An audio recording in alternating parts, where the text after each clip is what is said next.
October 21st, 1345. Southwest France. 7,000 French soldiers had taken off their armour. Dinner was on the fire. Wine was flowing. The English garrison they'd been besieging for weeks was starving behind its walls. Finished, everyone agreed. Just a matter of time. No one was watching the tree line. That was their first mistake. In the shadows, 1,200 English and Gascon soldiers stood in dead silence, outnumbered 6-1. By all rules of medieval warfare, stepping out of those woods was pure suicide. A death sentence. But their 35-year-old commander, Henry of Grosmont, saw something the French didn't. How do you destroy an army 6 times your size without a massive siege? This is Auberoche. Welcome to Britain's history. Auberoche is a forgotten masterpiece of aggressive warfare. But to understand why Henry risked his entire force in a suicidal 6-1 night attack, we need to know what England was actually fighting for in southwest France. And if you're enjoying this deep dive into medieval history, make sure you're subscribed. Let's go back to 1337, when the 100 Years' War officially began. Edward III of England claimed the French throne through his mother Isabella, daughter of Philip IV of France. The French rejected the claim under Salic law and crowned Philip VI of Valois instead. Edward's response was to declare himself King of France and commence hostilities. But this wasn't simply dynastic quarrelling. Gascony, the region of southwest France centred on Bordeaux, was English territory. Had been for 2 centuries since Eleanor of Aquitaine brought it to the English crown as part of her marriage to Henry II. And Gascony wasn't just politically important, it was financially essential. The wine trade flowing through Bordeaux generated more customs revenue for the English crown than almost any other single source. 80,000 tonnes of wine per year. Ships coming and going constantly. A commercial lifeline that the English monarchy depended upon. By 1345, that lifeline was under serious threat. French forces had spent years squeezing the English position in Aquitaine, capturing key towns, installing garrisons, and steadily reducing English-controlled territory to a narrow coastal strip. Périgueux, Bergerac, La Réole. One by one the strategic points were falling. The French plan was methodical, and if not interrupted, would eventually strangle English Gascony entirely. Edward III saw this clearly. In the spring of 1345, he devised an ambitious 3-pronged offensive against France. 1 force to Brittany, 1 to Normandy under the king himself, and a 3rd to Gascony.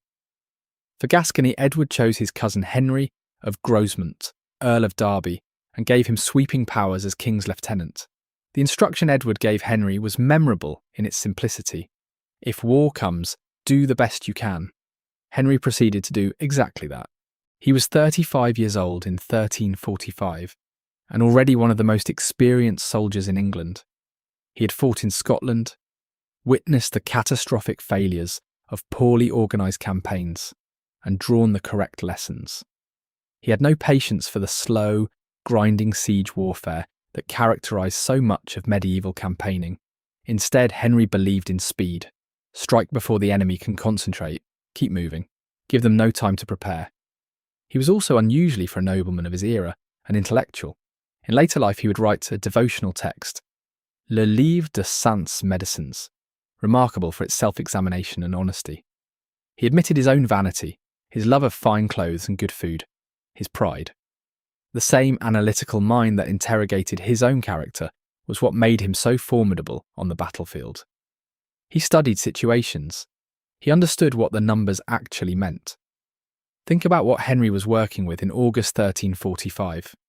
He had 500 heavy cavalry, 500 mounted archers, and roughly 1,000 Welsh and English infantry archers. Approximately 2,000 men total, against a French position that had been building for years. Would you have attacked, or would you have asked for more time and more troops? Drop your thoughts in the comments.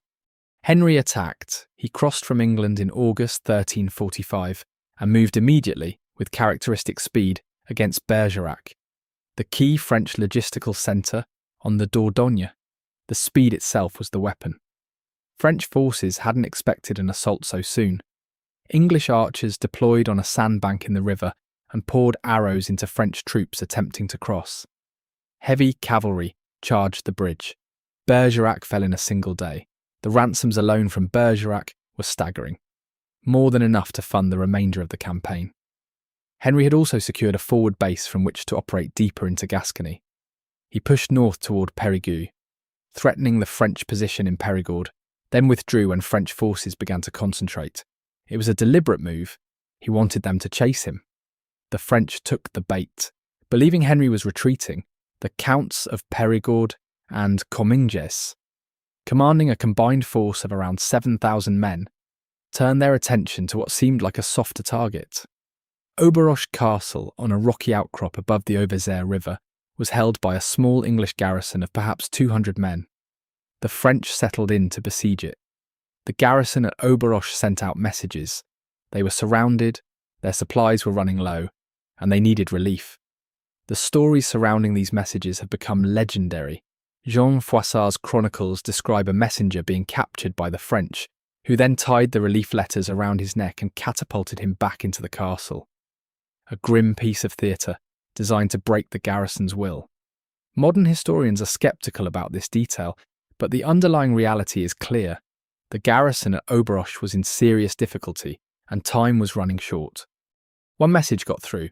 A messenger reached Henry at Libourne, and what Henry did next tells you everything about him as a commander. He had perhaps 1,200 men. The French besieging Auberoche had 7,000. The sensible course of action, the cautious course, was to wait for the Earl of Pembroke, whose relief force was on its way. Henry knew the garrison might not last that long. He chose to move immediately. He marched by night, covering the ground quickly and quietly. By the evening of October 20th, he had positioned his force in woodland on a hillside approximately a mile from the French camp. He went forward personally to reconnoitre, creeping close enough in the darkness to study the French position in detail. What he saw was extraordinary. The French, completely confident in their numbers and their position, had posted no pickets on the flanks facing away from the castle. They were not expecting anyone to come from behind. The camp was arranged in two sections, a larger force to the south along the river, a smaller one to the north watching the road. And across the whole camp, men were preparing for the evening. Armour was stacked, wine was being consumed, fires were lit for cooking. Henry returned to his men and gave his orders. The attack would be coordinated on 3 axes. The English longbowmen would open from the western tree line, flooding the camp with arrows before the French could react. The heavy cavalry would charge simultaneously from the south, driving into the heart of the camp. And the garrison at Auberoche, who would hear the fighting and understand what it meant, would throw open the gates and attack from within. 3 separate forces. One moment, no room for error. On the evening of October 21st, 1345, Henry gave the word. The longbowmen stepped out of the trees. The French camp erupted into chaos.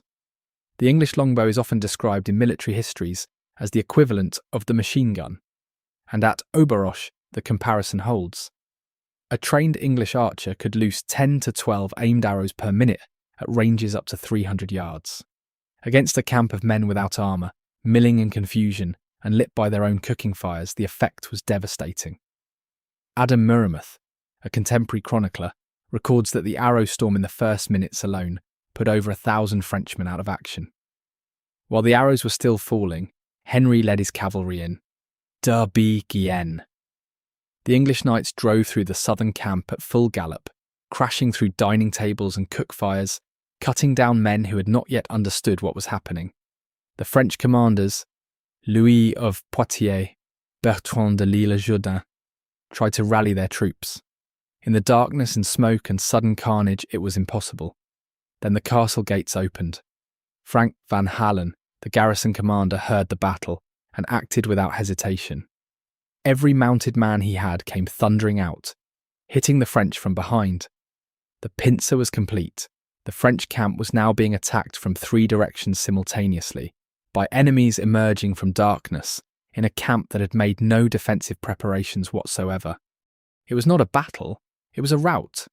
Louis of Poitiers was mortally wounded and died in English captivity. Bertrand de l'Isle-Jourdain was captured along with an extraordinary collection of French nobility, counts, viscounts, barons, senior knights. The northern French camp, watching the southern camp disintegrate in fire and screaming, fled without fighting. By the time darkness had fully fallen, Henry of Grosmont had effectively destroyed a French army 6 times his own strength. The financial consequences were almost comical. Medieval warfare ran on ransoms, capturing enemy nobles and holding them until their families paid for their release. And Auberoche produced one of the most valuable hauls in English military history. The ransoms from French prisoners taken in a single evening amounted to approximately £50,000 sterling. That figure was roughly equivalent to King Edward III's entire annual royal income. Every single English man-at-arms in Henry's force had captured 2 or 3 French knights. The garrison's men, who had been facing starvation days earlier, were suddenly wealthy. Among the prisoners was Reginald d'Aussy, nephew of Pope Clement VI. Capturing a papal relative was not merely a financial windfall, it was a diplomatic card of extraordinary value. Here's a question worth sitting with. Henry attacked with 1,200 men against 7,000. He went forward personally, in darkness, to study the enemy camp. He coordinated 3 separate attacks to hit simultaneously: cavalry, archers, and garrison sortie. With no radios, no written orders, no margin for confusion. If any one of those 3 elements had been 5 minutes late, the attack might have failed. Was this military genius, or was it recklessness that happened to work? And where exactly is the line between the two? Let me know in the comments. The strategic consequences of Auberoche ran far beyond the ransoms and the immediate casualties. The French field army in Aquitaine had been destroyed. The Duke of Normandy, the future King John II of France, had assembled an enormous force of 15,000 men at Angoulême, intending to finish the English position in the southwest once and for all. When news of Auberoche arrived, he disbanded it. The threat had evaporated. Henry used the resulting vacuum brilliantly. With no French field army to oppose him, he spent the following months capturing La Réole, Aiguillon, and a string of other significant strongholds. Local Gascon lords who had been quietly hedging their bets looked at the evidence and concluded that the English were winning. They changed sides in significant numbers. Within months of Auberoche, Henry had reversed years of French gains and re-established English dominance across large parts of Aquitaine. That dominance would last 30 years. There is one other element of Auberoche worth examining. The men Henry described in his reports as bidouers. These were light infantry, almost certainly Gascon in origin, armed with large knives and short javelins. They appear in contemporary records as a distinctive tactical element, threading through the chaos of the camp alongside the heavy cavalry, skilled not at killing, but at capturing. In a battle where the real prizes were living French noblemen and their ransoms, having soldiers specifically trained to take prisoners rather than deliver killing blows was a subtle tactical refinement. Henry's army wasn't just fighting, it was managing the battlefield for maximum financial return, professional to the last detail. Auberoche sits in interesting relation to the battles that came after it. Crécy was fought in 1346. 1 year later, Poitiers in 1356. These are the battles everyone learns about, the set-piece victories that define the English military achievement in the 100 Years' War. But Auberoche came first, and it established the pattern. English longbowmen opening the action, coordinated cavalry exploitation, professional soldiers who kept their discipline under pressure. Henry's force at Auberoche was smaller than what Edward III commanded at Crécy, but the tactical principles were identical. It was also a demonstration, perhaps the clearest demonstration in the early 100 Years' War, that English armies had moved decisively beyond the feudal model. Henry's men weren't serving because their lord had called them to 40 days' service. They were professionals, fighting under contracts, experienced in the realities of campaign. They could march by night, reconnoitre an enemy position, coordinate a complex multi-axis attack, and deliver it with the timing of a pocket watch. That professional competence was the real English advantage, and Auberoche showed it at its best. Henry of Grosmont would go on to become the first Duke of Lancaster, one of the founding members of the Order of the Garter, and one of the most celebrated figures of 14th century England. He was Edward III's most trusted commander. He was also, by any reasonable measure, one of the finest military minds England produced before the Napoleonic era. He died in 1361, of plague at the age of 50. His daughter Blanche would marry John of Gaunt, making Henry the great-grandfather of Henry V, the king who would take the principles demonstrated at Auberoche and Crécy and carry them to their greatest expression at Agincourt. The castle at Auberoche still stands today. It sits on its rocky outcrop above the Auberoche river, much reduced from its medieval form, in a quiet corner of the Dordogne. There is no visitor centre, no battlefield trail, no annual commemoration. The ground where 7,000 Frenchmen were destroyed over dinner is now peaceful farmland. But on the evening of October 21st, 1345, something important happened here.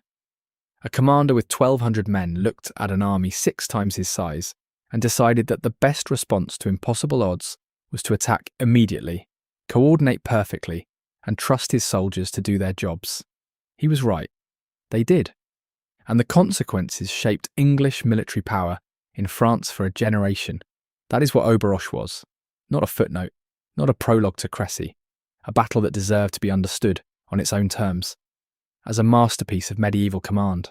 If this is the kind of history that engages you, the battles where skill and nerve mattered more than numbers, the commanders who saw what others missed, the moments when everything worked exactly as planned, then you know what to do. Thank you for watching Britain's history. The stories that mattered told the way they deserved.